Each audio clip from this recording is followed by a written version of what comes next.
कालच्या तासिकेत आपण सुप्रसिद्ध साहित्यिक डॉक्टर यू.म. पठाण यांच्या रेशीमबंध या लेखातून शेवटचा मुद्दा पाहिला होता की मानव आणि निसर्ग हे या एका विश्वाचे दोन घटक आहेत, टोक आहेत. निसर्गाशी समरस होण्याची आवड माणसांमध्ये आहे. हे रेशीमबंध निसर्गाशी मानवाचे असण्याचं कारण काय, तो मूळ मुद्दा आहे या लेखातला. तर त्याचं कारण आहे या आदिम रुजू स्नेह संबंधामुळेच ही आवड जपली जाते, जोपासली जाते. युगानुयुगांपासून निसर्गाची आवड माणसाला आहे आणि त्यातून निर्माण झालेले हे रेशीम बंध आहेत. काल या पद्धतीचं आपण विवेचन स्पष्टीकरण केलेलं होतं. उर्वरित भागाकडे आता वळू. पहा, सर्वात आधी जाग येते ती आमच्या बागेतल्या पाखरांना. मी पहिला चहा करून घेऊन त्याचे घोट घेत घेत काय लिहावं याचा विचार करत काहीसा संभ्रमात असतो. त्यावेळी ही इवली पाखरं गुलमोहराच्या घरट्यातून जाकरांडाच्या फांद्यांवरून हळूहळू डोळे किलकिले करून पाहतात. पहाटेच्या प्रकाश किरणांना खुणावतात. आपापसात हलकेच कुजबुजू लागतात. पहाट झाली काय असं विचारू लागतात. खरं तर पहाटच त्यांना विचारत असते की मी येऊ का तुम्हाला भेटायला. पहाटेचं नि या इवल्या पाखरांचं देखील असंच काहीसं जवळकीचं नातं आहे. त्यांनी पंख फडफडल्याशिवाय पहाट देखील आकाशात येत नाही. त्यांच्या पंखांची फडफड ऐकली की पहाट देखील राहवत नाही. मग ती आकाशात हलकेच पाऊल टाकते, इतकं हळूवार की तुम्हाला त्याची गंध वार्ता देखील लागू नये. पहाट कशी होते हे देखील पाहण्याजोगं आहे. पाहण्याजोगंच नाही तर अनुभवण्याजोगं आहे.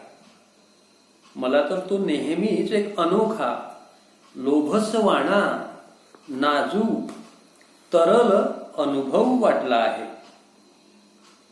तुम्ही केव्हा तरी असेच उठून बघा, म्हणजे तुम्हालाही त्यातला आल्हाद जाणवेल, त्यातली तरलता जाणवेल, त्यातली नजाकत जाणवेल. पहा काय म्हणणं आहे. उत्तर रात्री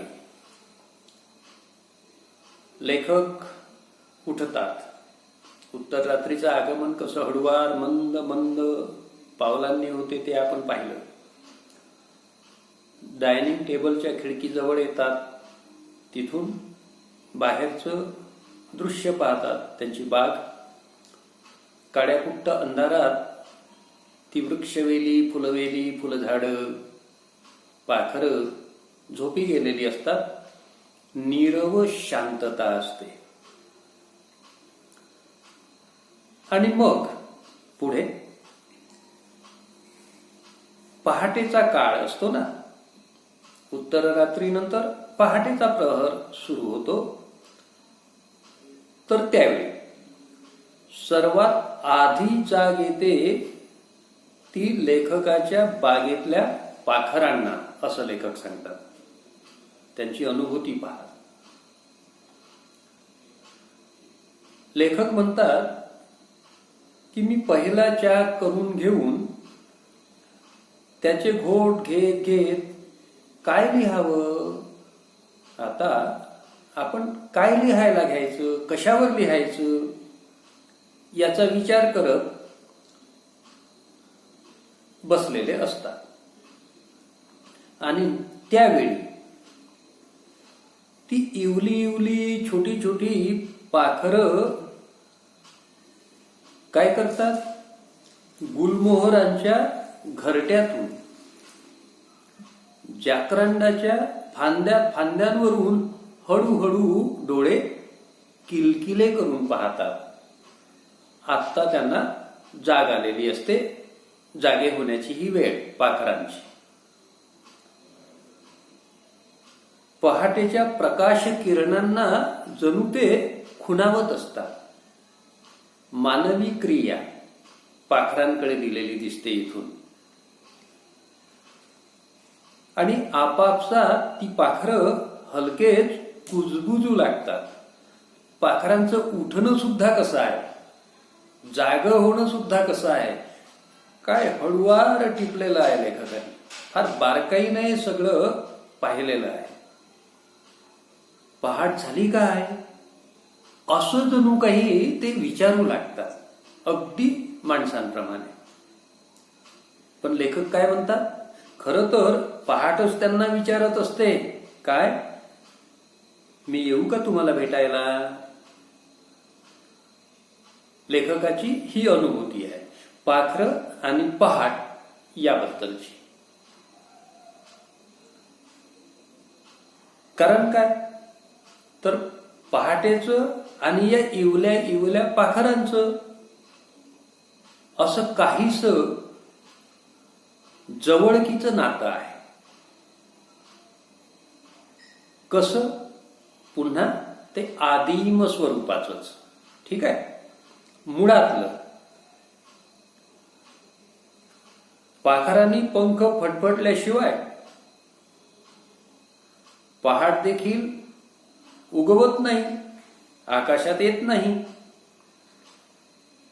जणू काही ही पहाट सुद्धा त्या पाखरांच्या पंखांची फडफड ऐकण्यासाठी आतुर झालेली असते. ती उठवते, ती बोलवते पहाटेला पंखांची फडफड. आणि मग आपण नाही का पहाटे उठायचं असलं तर अलार्म लावतो, तो वाजला की आपण उठतो. असं काहीच. म्हणजे आता काळ बदलला, परिस्थिती बदलली, संदर्भ बदलले जगण्याचे, तर अलार्म एक प्रकारचा पहाटेला कोण देतो, पाखरं. आणि मग हलकेच आकाशात पावलं टाकत पहाट येते, पहाटेचं आगमन. ती कशी येते, हळुवार. तुम्हा आम्हाला त्या पहाटेच्या आगमनाची गंध वार्ता सुद्धा लागत नाही, अशा पद्धतीनं ती येते. उत्तर रात्रीचं आगमन कसं होते ते आपण पाहिलं. आता हे पहाटेचं आगमन कसं होते ते पाहून राहिलं. फरक बरोबर लक्षात ठेवायचा. तर पहाटेच्या आगमनाची गंध वार्ता देखील आपल्याला लागत नाही, इतक्या हळुवार ही पहाट देखील अवतरते, येते. आणि लेखक म्हणतात की पहाट कशी होते हे देखील पाहण्याजोगं आहे. हाही एक वेगळा अनुभवाचा भाग आहे, अनुभूतीचा भाग आहे. वेगळा आनंद देणारा असा हा प्रहर आहे पहाटेचा. केवळ पहाट कशी येते एवढंच पाहण्याजोगं आहे का? फक्त पाहण्याजोगं नाही, ते अनुभवण्यासारखं आहे. अनुभवता येते पहाट कशी येते ती. लेखक अनुभवतात, त्यांनी अनुभवलेलं आहे वारंवार, कित्येकदा. म्हणून ती आलेली प्रचिती अनुभूती इथे वर्णिलेली आहे.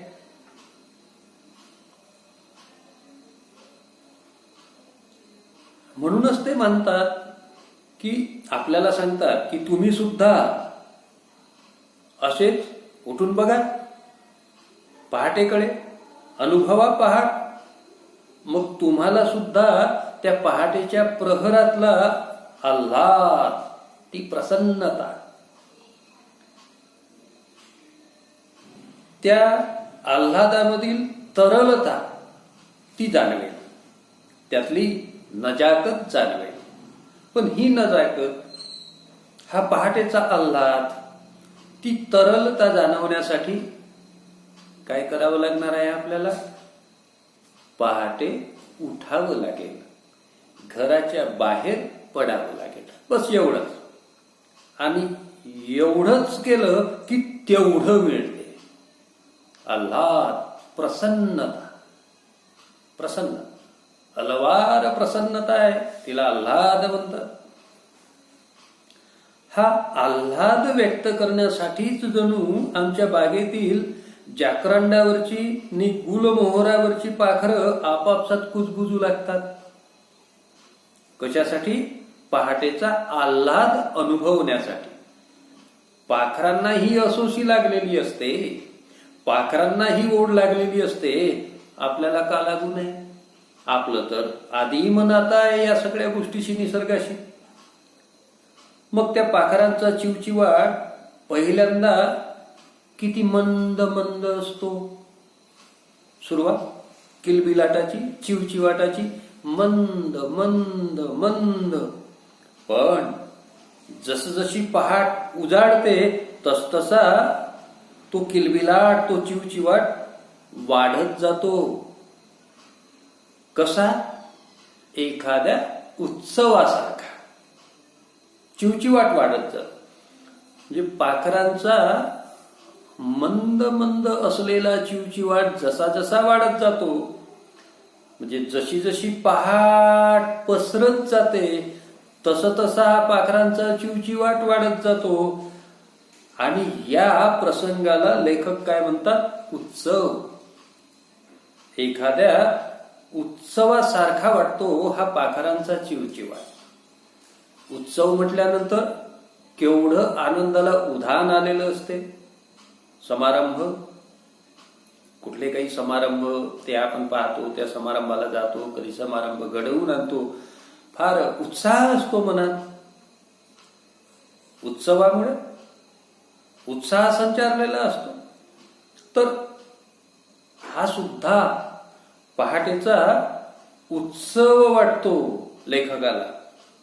जणू त्या आल्हादाला, हर्षोल्लासाला एक अनावर भरती येते. अनावर भरती, भरती येणे, उधाण येणे. भरभरून वाहतो तो हर्षोल्लास, तो आनंद. अनावर भरती येणे, समजलं? आणि हा चिवचिवाट ऐकूनच सायली जागी होते. सायली जागी होते. ती दुधाळ, गेलं ना विशेषण तिचं. ती दुधाळ सायली हा चिवचिवाट ऐकून जागी होते. पहाटेच्या आगमनाचा प्रभाव कसा आहे, कोणकोणत्या घटकांवर तो प्रभाव पडतो, कसा पडतो, ते आता आपण पाहतो आहोत. तर तो चिवचिवाट ऐकून सायली जागी होते. बोगनवेल सडसडू लागते. दोन्ही चाफे एकमेकांशी हितगुज करू लागतात. केव्हा? पहाटेला. रंगीबेरंगी क्रोटन्सना फुलं कुठे येतात? पण त्यांच्या पानांचीच मग फुलं होतात. नी ती हलू डोलू लागतात. पहाटेला गुलमोहराची सडसड ऐकल्यावर जाकरांडाही पहाट वाऱ्यांसंगे हसू बोलू लागतो. पहाट झाल्याचा आनंद जणू या साऱ्यांच्याच मनातून भरभरून ओसंडू लागतो. पहाटेचं वातावरण हे असं आल्हाददायी कसं असते ही वेगवेगळी संदर्भ देत देत, वेगवेगळे उदाहरणं देत देत लेखकांनी स्पष्ट केलेलं आहे. ठीक आहे. मग दार उघडून मी हलकेच बागेत होतो पहाटेला. उत्तर रात्री कुठे होते लेखक? त्या डायनिंग टेबलच्या खिडकीजवळ. आता काय म्हणणं आहे? दार उघडून मी हलकेच बागेत येतो. पहाटेच्या किरणांनी मोगरा न्हावून निघालेला असतो. पहा, मोगऱ्यावर काय? तर मोगरा पहाटेच्या किरणांनी न्हावून निघालेला असतो. सायलीच्या इवल्या इवल्या पानातून एक वेगळीच हिरवाई वाहू लागते. गुलमोहराजवळ जावं तर त्यानं स्वागतासाठी केशरी सडा चिंपून ठेवलेला असतो, सडा पसरलेला असतो.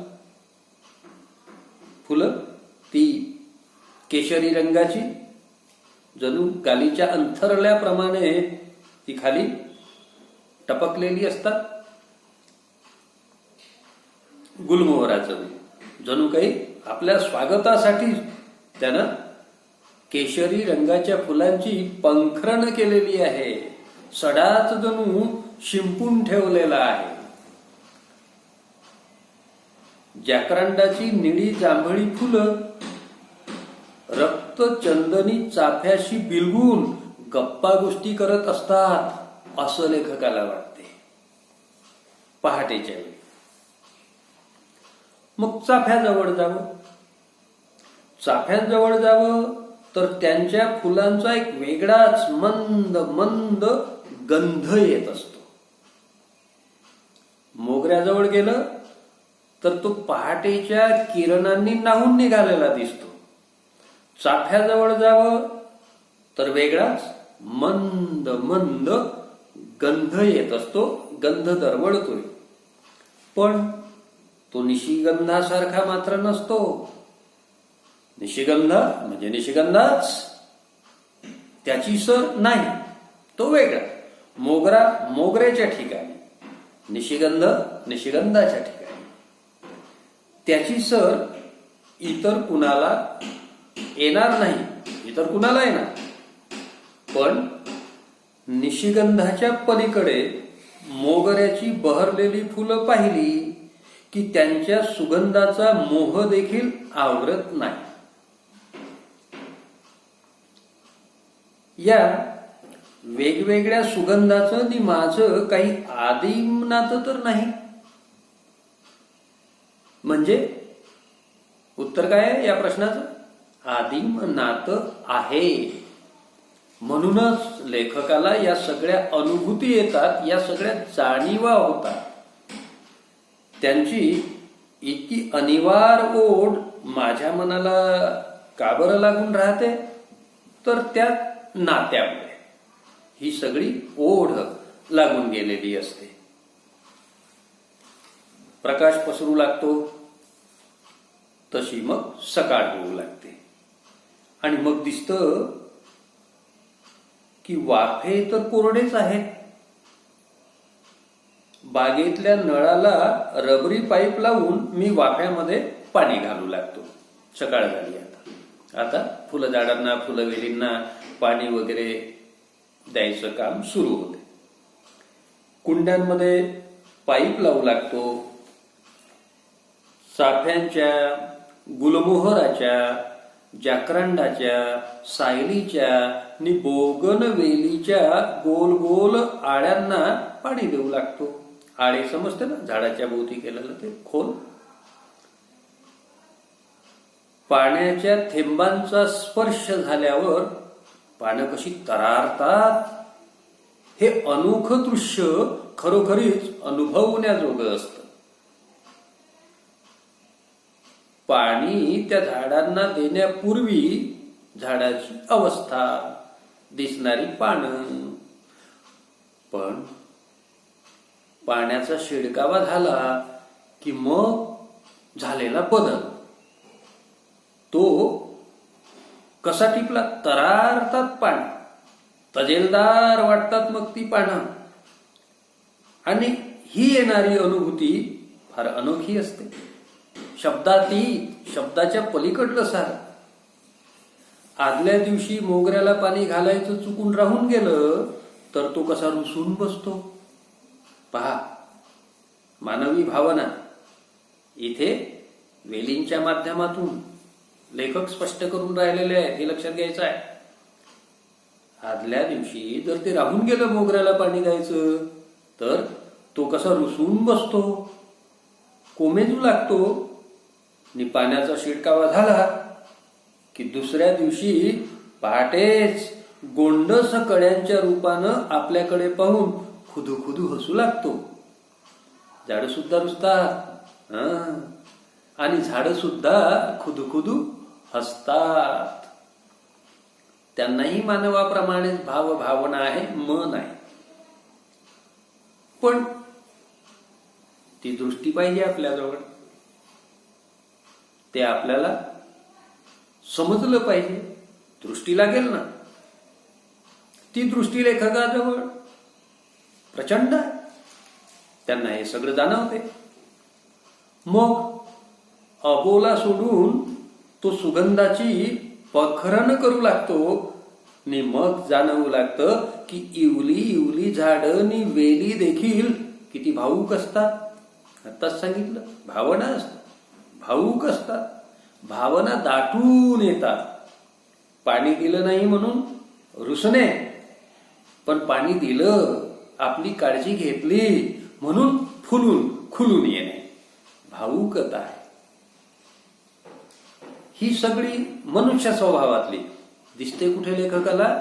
वृक्षवेलींमध्ये. कधी मधी थोडीफार रुसली फुगली तरी आपण त्यांची थोडीशी वास्तपुस्त केली. वास्तपुस्त जराशी चौकशी केली. मायेनं प्रेमानं हात फिरवला वेलींवरून. अशी वास्तपुस्त केली, मायेनं त्यांच्यावरून हात फिरवला, त्यांचा तहानलेला जीव शांत केला की ती देखील ही गोंडस फुलं देऊन आपल्याला केवढा विरंगुळा, केवढा तजेला देऊन जातात. बस एवढंच करायची आहे. थोडं पाणी बिणी घालणं, त्यांची देखभाल करणं. केवढा मोठा मोबदला आपल्याला मग हा निसर्ग देतो. आणि मग तुकोबांच्या त्या अभंगाचा खराखुरा अर्थ उकलू लागतो. कोणत्या अभंगातला? तेव्हा अर्थ उकलतो, कळतो. कोणता अभंग चरण? काय?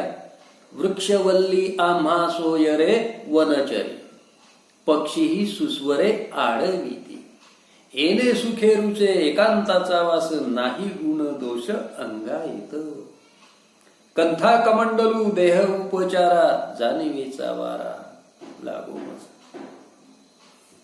अभंग तुकोबांचा, जगद्गुरु तुकोबा रायांचा. काय सांगितलं? वृक्षवल्ली आम्हा सोयरे वनचरे. हे वृक्षवल्ली आपले सोयरे धायरे आहे, गणगोत आहे. आपण आपल्या सोयऱ्या धायऱ्यांची कशी काळजी घेतो, आपल्या गणागोतांवर किती प्रेम करतो. मग आपण या वृक्षवेलींनाही सोयरे धायरे मानले पाहिजे. तुकोबांनी उपदेश केला होता हा वृक्षवल्लींच्या बाबतीतला. 350 वर्षापेक्षा जास्त काळ उलटला, तेव्हा नाही ऐकलं. आता बोंबा ठोकतो आपण. झाडे लावा, झाडे जगवा, झाडे लावा, जीवन वाचवा. काय काय आता उपक्रमावर उपक्रम. आता ही वेळ का आली? थोडं वेगळं बोलून राहिलो मी. तर त्याचं कारण जगद्गुरु तुकोबारायांनी जेव्हा सांगितलं तेव्हा आम्ही ते मनावर घेतलंच नाही. आणि आता प्रदूषण वाढलं, प्रदूषण होऊन राहिलं, उकाडा खूप होऊन राहिला, गरम होऊन राहिलं. अरे जंगलं तोडली आणि सिमेंट कॉन्क्रीटची जंगलं आम्ही वाढवून राहिलो. मग परिणामाला सामोरं जावंच लागेल ना. आम्ही वृक्षवेलींकडे गणगोतांप्रमाणे पाहिलंच नाही ना. निर्दयपणे कुऱ्हाड चालवली. कळलाच नाही अर्थ, समजलंच नाही त्यातलं गांभीर्य, त्यातला भाव, त्यातला आशय, त्यातला संदेश, त्यातला उपदेश. आणि कळलं असलही तरी त्याकडे दुर्लक्ष झालं.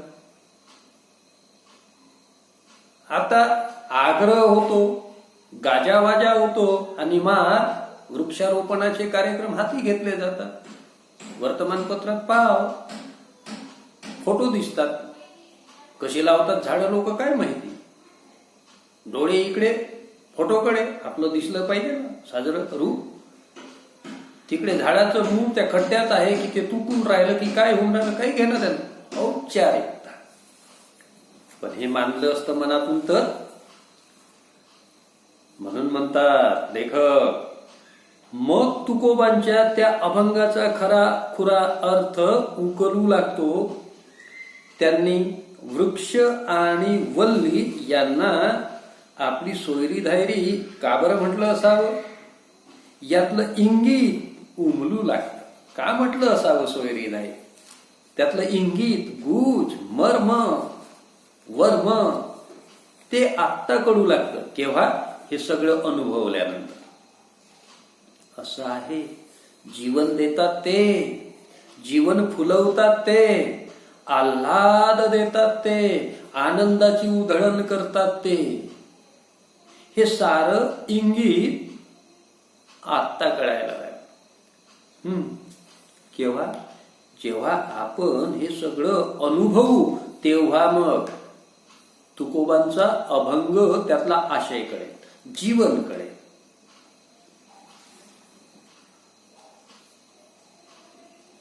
त्यांच्यातलं आणि आपल्यातलं हे नातं, हे रेशीम बंध आजकालचे नसावे तर ते आदिम असावे, युगायुगांचे असावे, याची जाणीव उत्कटतेनं होऊ लागते. केव्हा उत्कटतेनं ही सर्व जाणीव होते, तुकोबांची आठवणही येते, तर जेव्हा आम्ही निसर्गाशी समरस होऊ तेव्हा. निसर्गावर प्रेम करू, निसर्गाला माया देऊ तेव्हा.